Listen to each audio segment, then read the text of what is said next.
नमस्कार, स्वागत है आप सभी का। मैं हूं हिमांशु और आप देख रहे हैं हलचल इंडिया। बेबाक खबर तेज असर। आइए नजर डालते हैं आज की खबरों पर। जातीय जनगणना, महिला आरक्षण में दलित, पिछड़े व अल्पसंख्यक महिलाओं के आरक्षण व किसान, मजदूर, बेरोजगारों के मुद्दे को लेकर समाजवादी पार्टी के राष्ट्रीय अध्यक्ष अखिलेश यादव द्वारा 16 नवम्बर को लखनऊ सपा प्रदेश कार्यालय से प्रारंभ की गई समाजवादी सामाजिक न्याय यात्रा को कस्बा शाहपुर में लेकर पहुंचे नूरपुर से विधायक राम अवतार सैनी का पूर्व चेयरपर्सन में समाजवादी पार्टी महिला सभा जिला अध्यक्ष सुषमा सैनी और पूर्व जिला अध्यक्ष बच्ची सैनी के नेतृत्व में स्वागत समारोह आयोजित किया गया, जिसमें पहुंचे विधायक राम अवतार सैनी ने कहा कि एनडीए को पीडीए यानी पिछड़ा, दलित, अल्पसंख्यक वर्ग ही हरा सकता है। उन्होंने कहा कि निश्चित रूप से जनता उत्साहित है और इस सरकार को उखाड़ने के लिए तैयार है। अगर कोई एनडीए को हरा सकता है तो वह सिर्फ पीडीए ही हरा सकता है। उन्होंने कहा कि हम जनता को यह संदेश देना चाहते हैं कि इस समय देश के संसाधन बेचे जा रहे हैं, आपके बच्चों का रोजगार छीना जा रहा है, आपका कारोबार खत्म किया जा रहा है। इस देश की जो संपत्ति है सब पूंजीपतियों के कब्जे में की जा रही है।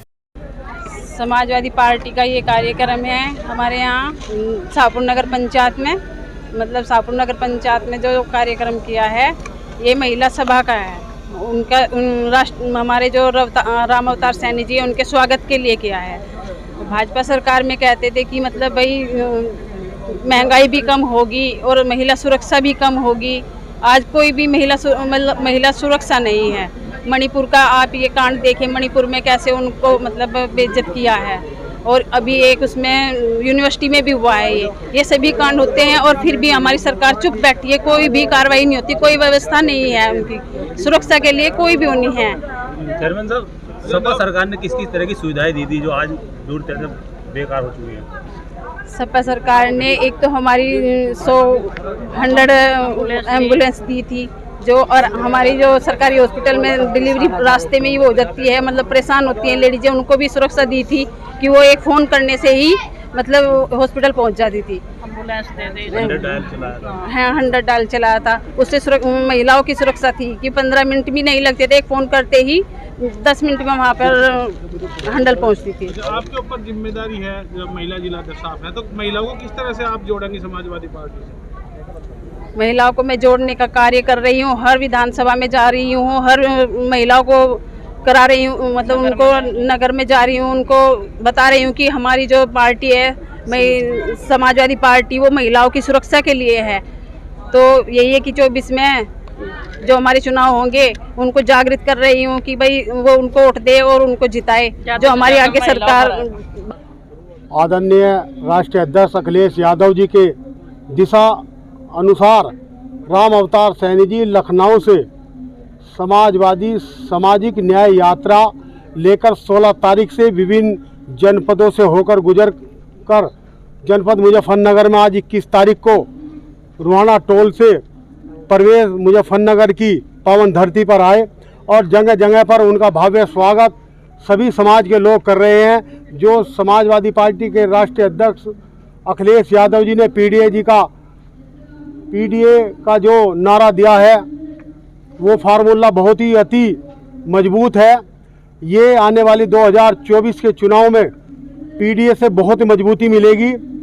हम ऐसी उम्मीद आशा करते हैं कि जो राम अवतार सैनी जी कुछ ही क्षणों में यहाँ पर नगर पंचायत शाहपुर में आए, जो हजारों लोगों की तादाद में उनका स्वागत किया, हम धन्यवाद करते हैं अपने आदरणीय राष्ट्रीय अध्यक्ष जी को और राम अवतार सैनी जी को, जिन्होंने अपना अनमोल समय देकर राष्ट्रीय अध्यक्ष अखिलेश यादव जी की नीतियों को गांव-गांव तक, जन जन तक पहुंचाने का काम किया। राष्ट्रीय अध्यक्ष अखिलेश यादव जी ने पुरानी पेंशन बहाल करने का जो वादा किया था वो अब अन्य प्रदेशों में भी लागू करने का प्रयास चल रहा है। और समाजवादी पार्टी के राष्ट्रीय अध्यक्ष अखिलेश यादव जी ने जो जातिगत जनगणना का मुद्दा उठाया था वो अब धरातल पर कुछ समय के बाद दिखाई देना शुरू हो जाएगा। और जो वर्तमान की स्थिति में 33% हिस्सेदारी महिलाओं को देने का वादा जिम्मेदार व्यक्ति विपक्ष के प्रधानमंत्री ने वादा किया, वो मांग जो अन्य सभी पार्टियों के लोगों की थी उनकी बात सुननी पड़ी और वो उनकी बातों पर उपस्थित हुए और वो आने वाली 2027 में उसका रिजल्ट मिलेगा। सभी प्रदेश के लोगों ने जनगणना का मुद्दा अहम बनाया और 2027 से पहले जनगणना होगी, जिसकी जितनी हिस्सेदारी उसकी इतनी भागीदारी। अध्यक्ष जी, पूरे देश में जो पिछड़ा वर्ग है, काफ़ी संख्या में है पिछड़ा वर्ग। भारत सरकार जो इस समय वर्तमान की भाजपा सरकार है, वो भी पिछड़ा वो कर रही है, और समाजवादी पार्टी भी अब इसी लाइन पे चल गई है। क्या लोकसभा चुनाव की तैयारी को लेकर पिछड़ों को किस तरह के? वर्तमान की विपक्ष की सरकार भ्रष्ट जन्नी सरकार कहूँगा। जो लोगों को उन्होंने ठगा है, उनके काम कागजों पर तो बहुत दिखाई देते हैं, लेकिन धरातल पर कहीं भी अपनी कसौटी पे खड़े नहीं उतरते।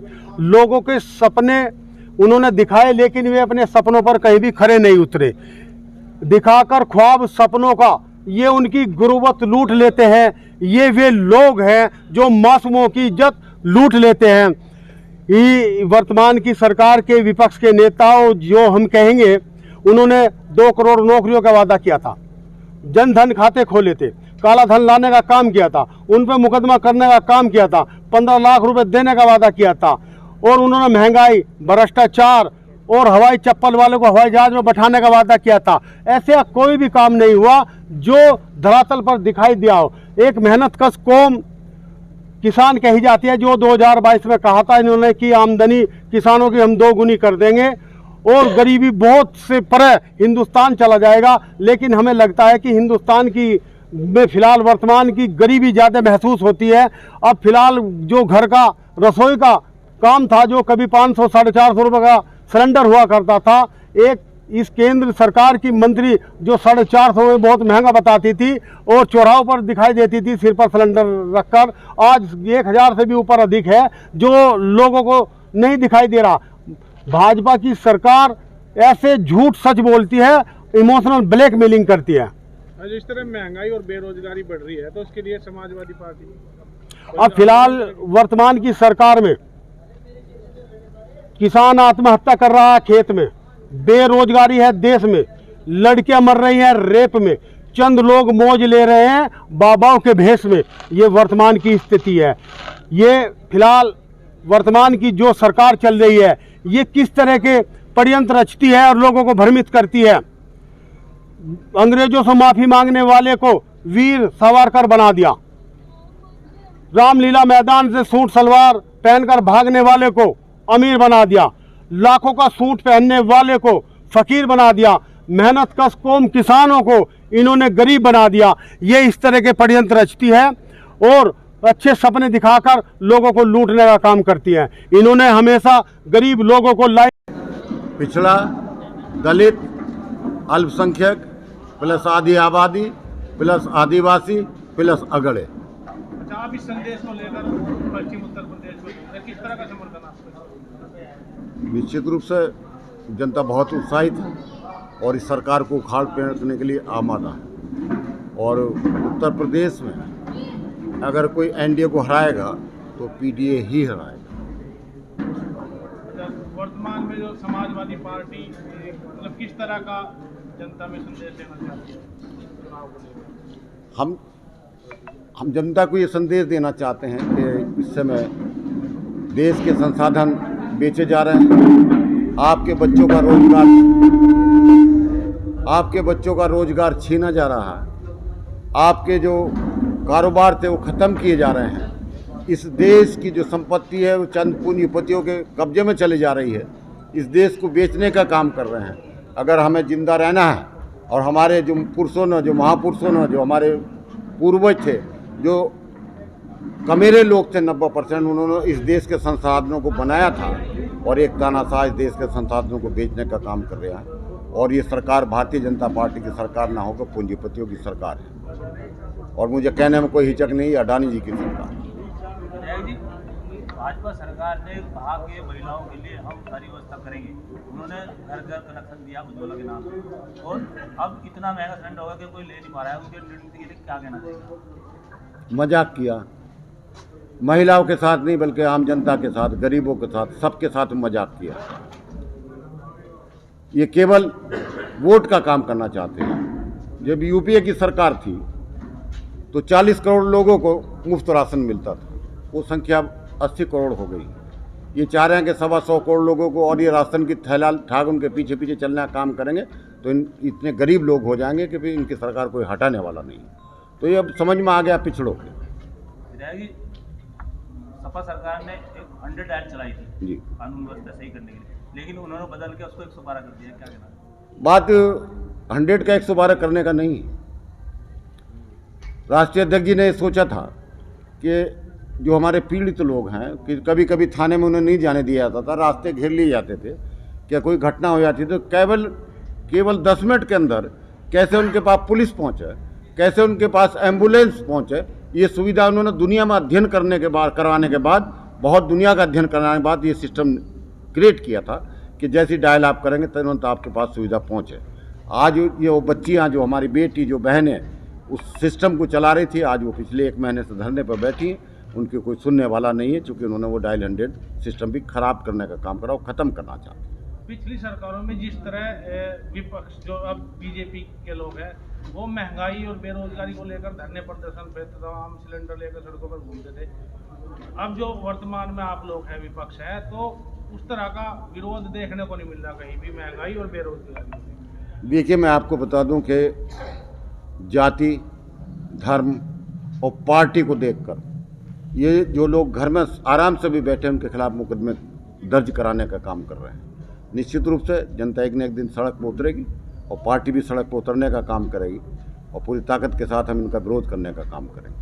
मुजफ्फरनगर में किसान है, श्यामली में जो लगभग 4 महीने से शुगर मिल पे धरने पे बैठे, बुढ़ाना में बैठे, बुढ़ाना भुगतान नहीं हो रहा, कई सारे शुगर मिल है भुगतान नहीं। चूँकि ये तानाशाही सरकार है, क्या इस देश के, मैं आपसे ही पूछना चाहता हूँ, क्या इस देश के प्रधानमंत्री ने जब नोटबंदी की थी क्या कैबिनेट ने कोई फैसला लिया था? अगर तुम इतने बड़े तानाशाह थे तो लोकतंत्र में सबसे छोटा एक सिस्टम होता है कैबिनेट का, तो अपने कैबिनेट बुला लेते। तुम्हारे जो मंत्री जो नौकर बना कर रख रखे उनके मोबाइल छीन कर रख लेते और कहते कि जब तक मैं टेलीविजन पर घोषणा न कर दूँ अब कमरे से बाहर नहीं निकलेंगे। तो अगर आप कैबिनेट की बैठक करके अगर उसमें ये कह देते कि भारत सरकार ने निर्णय लिया है कि आज से फला नोट बंद है, तो एक अच्छा लगता ना। तुमने तो अकेले आए और तुमने कह दिया कि नोट बंद तो बंद, तुमने कह दिया सुबह 11 बजे कि 3 कृषि कानून वापस तो वापस। भाई कैबिनेट का फैसला हुआ, कोई सरकार ने फैसला करा, ये प्रजातंत्र नहीं है, ये तो तानाशाही है। इस तानाशाही को उखाड़ना है। आप सदन में हैं और जो पिछली सरकारों में जब मुलायम सिंह यादव जी विपक्ष में रहते थे तो जो दहाड़ उस समय विपक्ष में होती थी सरकार के खिलाफ, अब दिखाई नहीं दे रही। पूरी ताकत से कहते हैं, राष्ट्रीय अध्यक्ष जी बहुत हर मुद्दे पर बोलते हैं। हम आपको बताना चाहते हैं कि गन्ना किसानों के बारे में पूरे विपक्ष ना एक बार नहीं 10 बार हर विधायक ने क्वेश्चन भी लगाया, मैंने भी लगाया था, राष्ट्रीय अध्यक्ष जी ने भी, नेता विपक्षी दल होने के नाते से आज तक ये बूझा गया कि भाई तुम हर बार तो ये कहते हो कि कितना भुगतान कर दिया, लेकिन ये नहीं बताते कि बकाया कितना। इस सरकार ने आज तक बकाया नहीं बताया, ये बताने को तैयार नहीं, उनकी मर्जी है, तानाशाही चूँकि इस समय सत्ता में, तो जो चाहे तो वो निर्णय ले रहे हैं। तो क्या लगता है इस समय जो धरने प्रदर्शन और विरोध प्रदर्शन होता है उसका कोई असर सरकार पर दिखाई देता है? सरकार तानाशाही रूप से है। सरकार ये जब जाएगी तो बटन दबा के जाएगी। आज जनता परेशान है, जनता बटन दबाने को तैयार बैठी। 2022 में भी इन्होंने सरकार बनाने का काम किया था। आज उत्तर प्रदेश में 100 सरकारी विधायक हैं जो जनता ने नहीं चुने, जिन्हें सरकार ने बनाया है, उसके भरोसे पर इन्होंने सरकार बनाई है। आज इस देश की जनता तड़प रही है, प्रदेश की जनता तड़प रही है कि कैसे इनसे निजात पाई जाए। वो 2022 से मन बनाए हुए हैं कि वोट डालने का हमें मौका मिले। अब 2024 में वोट डालने का मौका मिलेगा ना, उखाड़ फेंकने का काम।